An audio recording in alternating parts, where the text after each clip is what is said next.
From A to Z, a creator economy podcast, the podcast that explores the creator economy and its intersection with the world of Web3, cryptocurrency, DeFi, and NFTs. We are your hosts, Zombie Shepherd and ZFi, and we are thrilled to be bringing you this show in collaboration with Bankless DAO and its Audiovisual Guild. Our goal was to help bridge the gap between traditional media and the Web3 space by sharing insights, experiences, and strategies for success in this new era of content creation. As part of our mission, we are proud to announce our proposal to revitalize the AV Guild and ensure its long-term success. This strategic partnership will not only improve the quality of the reach of AV content, but also create valuable learning opportunities for our current and future members. By upskilling our members and focusing on talent recruitment and retention, we can drive growth and support future partnership opportunities for Bankless DAO while championing the values and possibilities of a bankless world. We're glad you're here with us this week. Today's May 8th, 2023, and this is episode 4 in our Creator Economy series. Join us as we touch grass, explore projects, tools, and talk about the rise of virtual experiences. So welcome back. Today, we're discussing the rise of virtual experiences and the opportunities it presents for creators. ZFi, what do we mean by virtual experiences and how have they evolved over time? Well, virtual experiences refers to any kind of immersive digital experience that allows users to interact with a virtual environment. This can range from simple text-based chat rooms to advanced VR and AR technologies that create highly realistic and interactive experiences. It's fascinating, really, how much virtual experiences have changed just since I was a kid. I mean, remember the early days of online chat rooms and basic video games? My first computer game even was just a text-based adventure that loaded from a 5.25-inch floppy drive. And my first video game console was was like an artist tablet that had basic whiteboard capabilities and some like tessellation puzzles. It was essentially a glorified coloring book, but it got me hooked on virtual experiences early on. It's really amazing how far we've come. Virtual experiences in general are becoming increasingly popular in various industries like gaming, entertainment, concerts, education. And I remember going back, the virtual Game Boy. That was one of the first VR things I ever did. And it was this VR headset Game Boy that was, you saw everything in red and it was very clunky. It had to sit on this tripod, whatever. It was a very weird experience. And then I also did a VR experience at Astroworld, and it was this giant platform that you had to get in with rails around you to make sure you didn't walk out of it, and big clunky helmets, like the movie Lawnmower Man. It was just this very big clunky VR thing. And now we have Oculus, where it's your phone and a headset thing. Everything is very contained. It's almost like the Astroworld thing, but you don't need the big platform to pick up your body and all this stuff. So, but it's so mobile and easy to use now. What do you think are some opportunities these virtual experiences will open up for creators? Well, one major opportunity is virtual events and experiences where creators can monetize their work in new and exciting ways. We've seen some great examples of this actually with virtual events in recent years, like the Fortnite concert with Travis Scott that drew in over 12 million participants. That one was free to attend. That one was the last time we've been to a concert with 12 million attendees. There were obviously the opportunities to buy skins and merch and all the other purchasables, just like a traditional concert. But there's so many other possibilities, from virtual art galleries to online concerts and even virtual sports events. Right. Yeah, the integration of crypto in AI technology is going to really bring a lot of these virtual experiences to another level. Using crypto to pay for virtual goods and services, or integrating AI-driven voice assistants to enhance the virtual experience, like NPCs. The Sims are doing that with NPCs, where they're going to put ChatGPT into their Sims, and that will be very, it'll be weird. Like The Sims needs to be any more addicting. Yeah, and I mean, like you were talking about the concert goods, the virtual skins, like that was Fortnite, a Web 2 thing. But like if you do that in Decentraland or Sandbox or things, like those virtual goods can be paid for with cryptocurrency. True. And they retain value. You'll be able to move them later if you need to. I mean, I'm already using some of those things, some of those tools on a daily basis myself. But just like with any emerging technology, there are also potential challenges and risks associated with virtual experiences. I mean, privacy and security concerns are a major issue, as they are with all this emerging tech, as well as the potential for addiction and isolation among users. Ultimately, I think it's just going to be up to the individuals themselves to find that balance and set limits to their dependencies on these tools.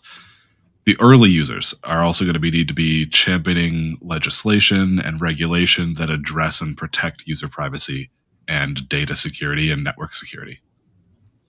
Yes, it's important for creators and platforms to consider these ethical and regulatory issues as virtual experiences continue to evolve and grow bigger. Oculus, for instance, it requires you to have a Facebook account. So you know that your data is being compiled and used in whatever ways that Facebook decides. And with many of these services, you are forced to accept that terms of service, or you can't even use the tool or the platform. So, and with all of these services, we've seen data breaches and unethical uses of our data beyond the uses for advertising. So there's this huge trade-off of trying to use a lot of these virtual experiences and being aware of those trade-offs and, how much you want to opt into those things and protecting yourself from those things. Like I know people who don't use their personal email when they do things like that. They start a fake Facebook account or they start a fake whatever, and they get around it where I don't want you tapping into me. Yes, you're still tapping into me, but it's not the me that you know over here, and you're not going to put two and two together necessarily because I don't link these emails. And so that's a kind of security and data thing. But so I don't know, looking at it, like, what are your thoughts on like more like further innovation and growth in the virtual experience space? I think we're just scratching the surface here in terms of what's possible with virtual experiences. With the emergence of technologies like haptic feedback, advanced AI, and computer neural interlinks, we're likely to see even more immersive and more realistic experiences in our near future. So, however, as we mentioned earlier, it is important to keep an eye on and a focus on ethical considerations and regulations throughout this innovation process in order to ensure that those virtual experiences that we're creating are safe and accessible for all users. Yeah, that's a really great point. And as creators and innovators, we have a responsibility to consider the impact of our work on society and the individuals who use these products. When a creator chooses a platform, it is an implicit endorsement, as you will be asking your audience and your friends and people that to join these services to follow you and your content journey and all of the data implications that come with that. So it's also a responsibility of the creator to think about this, where you set up shop.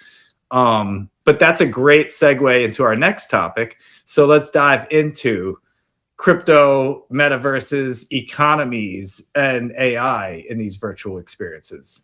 So one of the ways creators can monetize their work in virtual experiences through the use of cryptocurrencies, like I was saying before.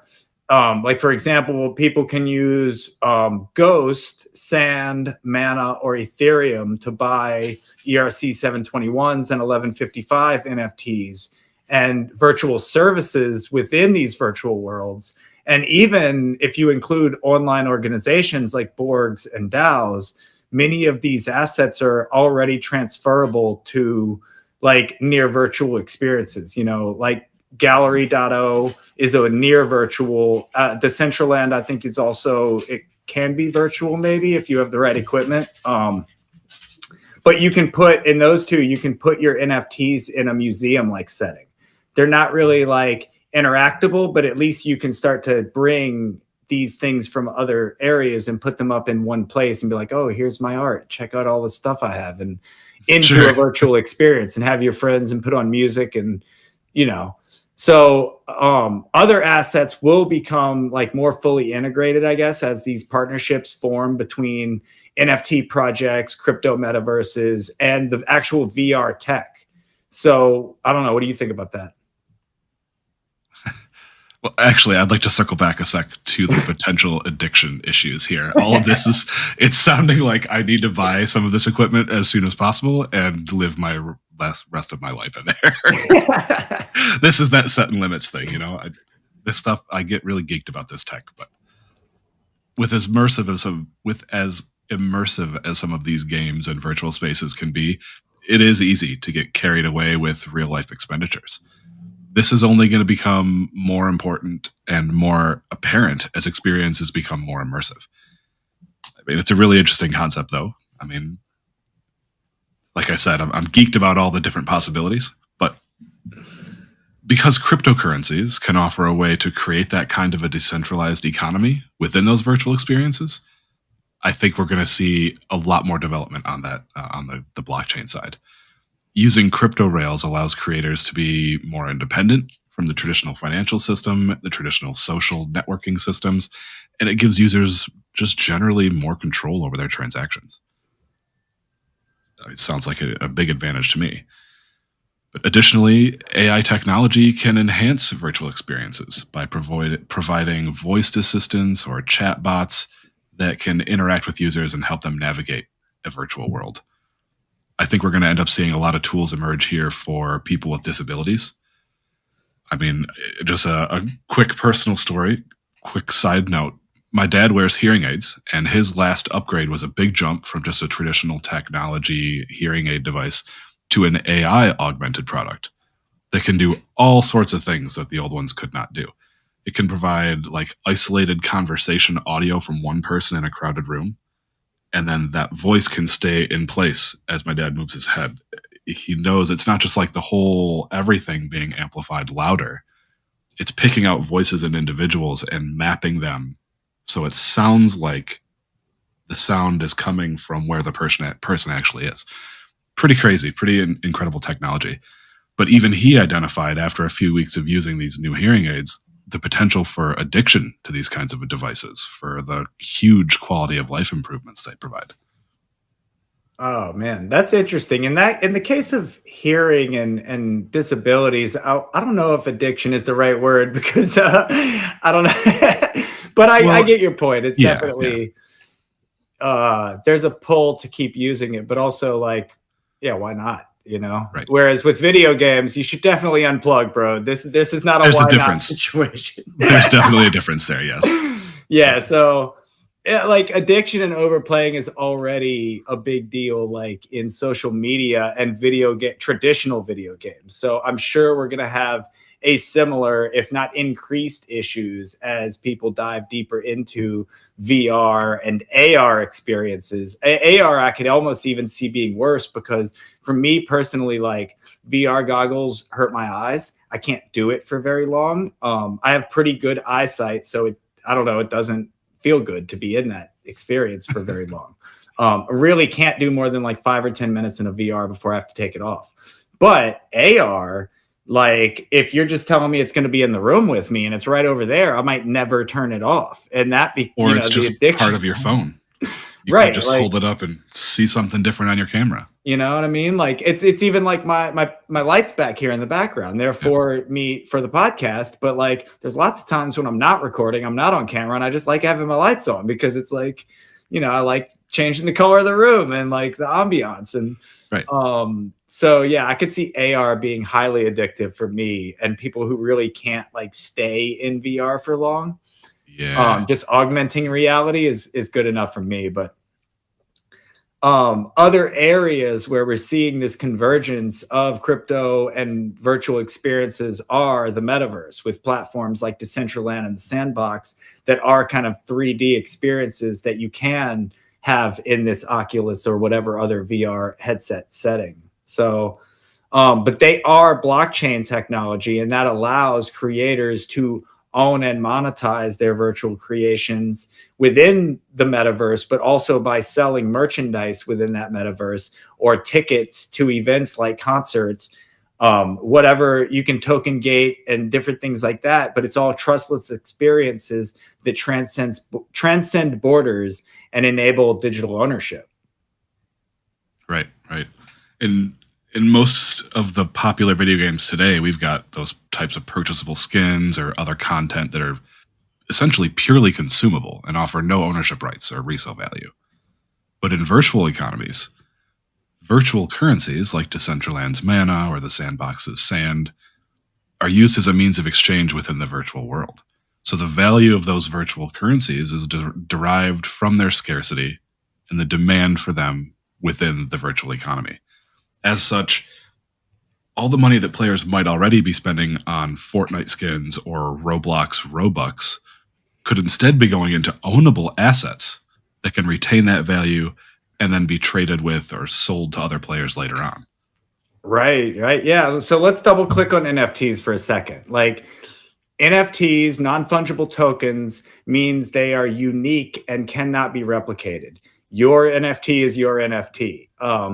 So they can be used to authenticate and sell digital art and virtual assets within virtual economies.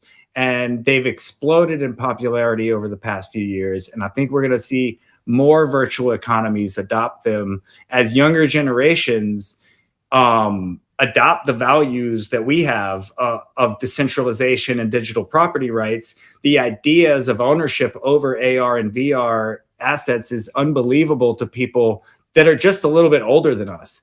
But the younger generations will see this with no problem. And after having grown up with online games like Minecraft and Roblox, you don't really own your assets. So I really think that they are going to adopt this thing very easily, Right. NFTs are a game changer for the creator economy. They provide a way for creators to monetize their work and receive value for their creations in a way that wasn't possible before. And because NFTs are built on this blockchain technology, they also provide a way to publicly track ownership and provably ensure authenticity for any products that may be collectibles. Yeah. So overall, we're just seeing this emergence of new business models and revenue streams for creators within virtual experiences. However, with any new technology, there's potential risks and challenges that need to be addressed. That's right. One potential risk here is the issue of privacy and security. As virtual experiences become more immersive and more realistic, there's a risk of personal information being compromised or misused. Then there's the issue of dealing with bad actors in virtual spaces. You're still going to have the bully types and the harassment things going on, so it's another risk that'll need to be addressed as these platforms are developed. Another concern yet is the potential for addiction and isolation, like I mentioned before, especially if people are spending too much time in these worlds. It can become, more real than real life. And that's why it's important for creators and platform owners to be aware of these risks and take steps to mitigate them. It's also important for regulators to consider the ethical implications of virtual experiences and create a regulatory framework that protects users while fostering innovation. Protecting your data, identity, and having good practices around cybersecurity are important in any internet environment, but even more so as we move into mass adoption of blockchain assets and cryptocurrency, as AR and VR will enable new types of scams, online bullying, and the appropriation of data and personal information in potentially more dangerous ways. Absolutely. I think there's a lot of potential for further innovation and growth here, but it is important that we do it all in a responsible and an ethical way. So let's take a look at more of the challenges and the potential risks of these virtual experiences, particularly those related to ownership. Sure. Owning virtual experiences can be quite expensive, especially when it comes to advanced VR and AR technologies. To start, the high costs of hardware and software, coupled with the need for high-speed internet, can be a significant barrier to entry for many people. I think that over time, the prices of these devices are going to come down, as technology usually does. But if you plan to get into any blockchain-based games, you're also going to have to factor in the upfront costs of any gameplay assets that might be needed. Right. Yeah, everything will get smaller and cheaper, but even for those that can afford the technology, there are still technical complexities to consider. Like different platforms are going to require different types of hardware or software, which can make it difficult for users to access their desired virtual experiences. Kind of like having Netflix, but your show is on Amazon and you want to watch this other thing, but it's on Criterion or Exactly. HBO. And it's like, my virtual experience is not where I need it to be. Right. Another challenge is the lack of interoperability between platforms, like you're saying. Some platforms may only allow users to access certain types of virtual experiences, while others may not allow users to transfer their assets from one virtual experience to another. It's just a lot of interoperability things to work through there. Think traditional console gaming, and you might be able to see how experiences might become siloed within brands. If you want to play Mario, you're playing it through Nintendo. Period. Right. NFT gaming complicates things a little bit further, though, for developers who want their blockchain assets or avatars to be usable across multiple platforms. Right. That is a huge issue. This with NFTs was this promise of ownership, but then waiting to see where those assets can actually integrate and be used is such a distant dream in a lot of cases. So on the more serious end, though, privacy and security are significant issues. More personal data is stored in virtual environments, and the risk of data breaches and cyber attacks also increases. So, on the positive side, blockchain technology and decentralized platforms could potentially address a lot of these challenges by using blockchain virtual assets and those experiences that can then be secured and authenticated through a decentralized network, reducing the risk of fraud and cyber attacks. Right. And blockchain-based platforms like Decentraland and the Sandbox, I know they're already working on ways to create that interoperability between platforms, allowing users to transfer their virtual assets and experiences more easily. But surely as those things develop more, we'll see reinforcements on the security side as well.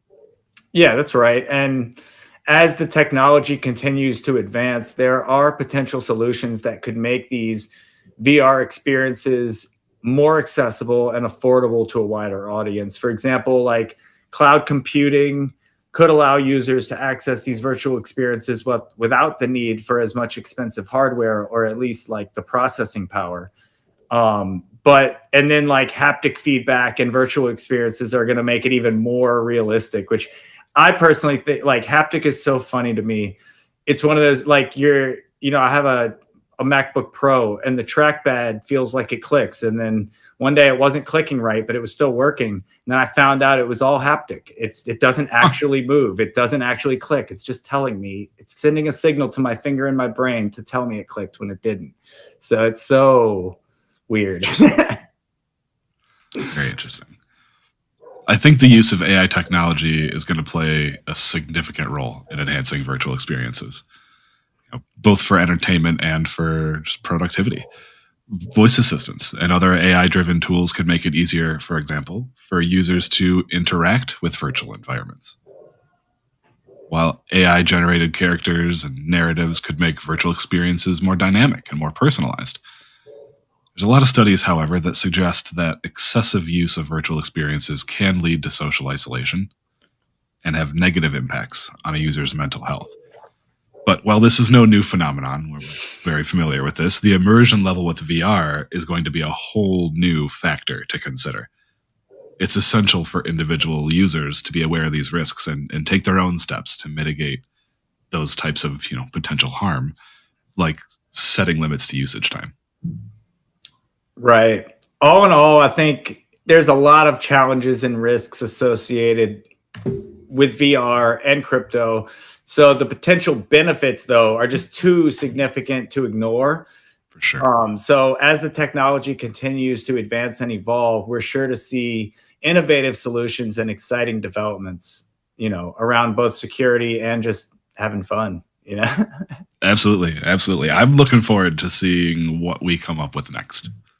Right, right. So let's talk about the future then. We're in a big present, but let's also talk about maybe where it's going. So there's a lot of potential for innovation and growth in this field, especially as blockchain and AI and automation integrate with these things. So that growth comes with this need for the ethical considerations and the regulations. What do you think about that? I completely agree.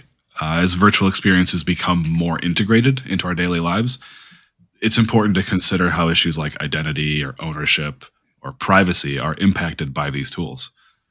With blockchain technology, for example, we have the potential to create a more secure and transparent virtual environment where users have more control over their data and assets. That's a great point. The use of crypto in these experiences will raise big questions about regulation because of taxation and things. So how do we, like, especially since it's in a decentralized environment, taxation is kind of a, I don't know, weird subject, but how can we ensure that these virtual economies are going to be regulated fairly and in an effective manner? It's definitely a tricky issue. It's not an easy one there, and it's going to be difficult for all parties involved until we get this kind of landscape laid out. On the one hand, we want to encourage innovation and growth in the virtual economy, but on the other hand, we need to ensure that users are protected and that there's no illegal activity going on. So one solution might be to work with existing regulatory bodies to create those guidelines for the virtual economies, similar to how we regulate traditional financial systems. But then the next step would be to integrate that publicly verifiable data into automations for tracking, reporting, and calculating tax obligations, for example, to make compliance as easy as possible for users. So when it comes to AI and automation, are there concerns of displacement of human labor and the ethical implications of creating these autonomous entities? Like, even more so, like, as AI personalities enter the space, we will be working remotely with an AI, but maybe assuming it's another human. It's important to have a dialogue about these types of issues and consider the potential consequences before implementing new technologies. Absolutely, absolutely. The development of virtual experiences should be done in a responsible and ethical manner. We need to consider not only the potential benefits, but also the risks and unintended consequences we might cause with these tools. And as these technologies become more advanced, it's important to have ongoing discussions with experts and scholars in their fields. And not to mention, we're going to need clarity.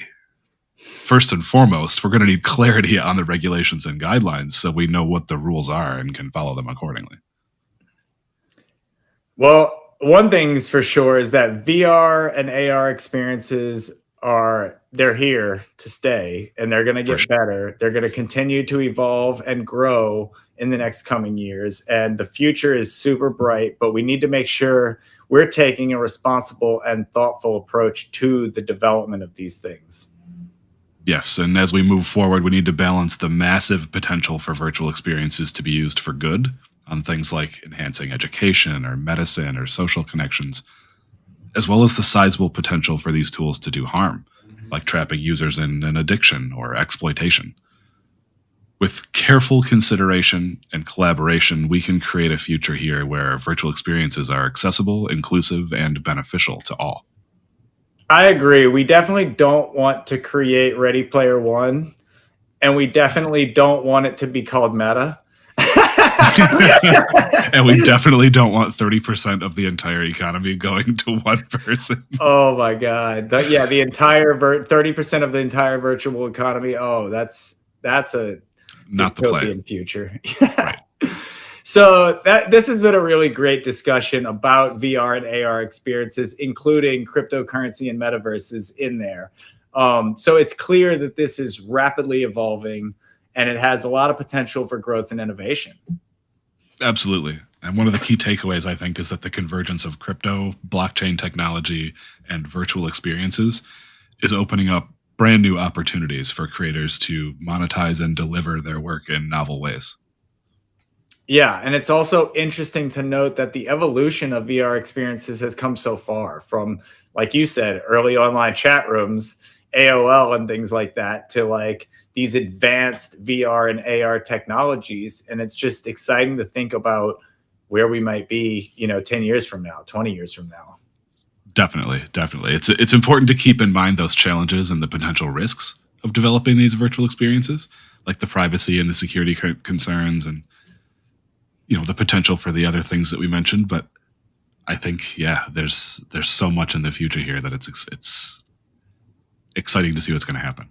Right. And like we said, we did discuss how blockchain and decentralized platforms help address some of these issues and challenges by making it more accessible and affordable for a wider audience. And as we look to the future, we need to focus on the importance of those ethical considerations and regulations, particularly as virtual experiences become more integrated into our daily lives. All right. Well, that's all we have time for today. It's been a great discussion on the rise of virtual experiences, cryptocurrency, and the potential impact of these things on our future. So before we go, let's summarize some of the key takeaways, which we kind of already did, but let's go through it one more time just to make sure that people really get it. Sure thing. All right. So we talked about the definition of virtual experiences, how they've become increasingly realistic. We highlighted the opportunities for creators to be monetizing and delivering their work in new ways. And we had a couple of successful examples, the Fortnite concert being one. And then we discussed the evolution of these virtual experiences from the early days of the chat rooms to the new advanced technologies we have today. Right. And we also talked about the impact of these emerging technologies, haptic feedback, and other types of sensory. I mean, we really didn't even get into a lot of the sensory stuff, but there's a lot of breakthrough on that stuff with like smelling, and honestly, the Oculus is a weird one to me because I don't know where the sound is coming from. Like it sounds, if you put the helmet on, there's nothing on your ears, but you hear it like you're in it. And I'm like, what?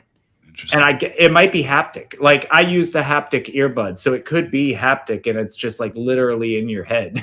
Maybe that's, but yeah. So we touched on the convergence of crypto and blockchain with these things, and metaverse platforms come out of that when you get blockchain and crypto and VR, and boom, you've got a metaverse. So we've talked about how these are going to develop new economies and how NFTs are going to play a huge part in authenticating this digital and virtual world. That's right. And we also, at the end there, discuss some of those challenges and potential risks: privacy, security, addiction, barriers to entry for ownership.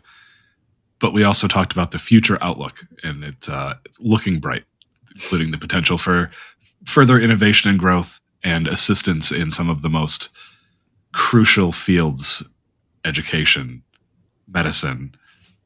Very important, positive outcomes there. But don't forget, though, again, ethical considerations and regulations. We need to be pushing for, I guess, guidelines, maybe guide rails that are beneficial for everyone.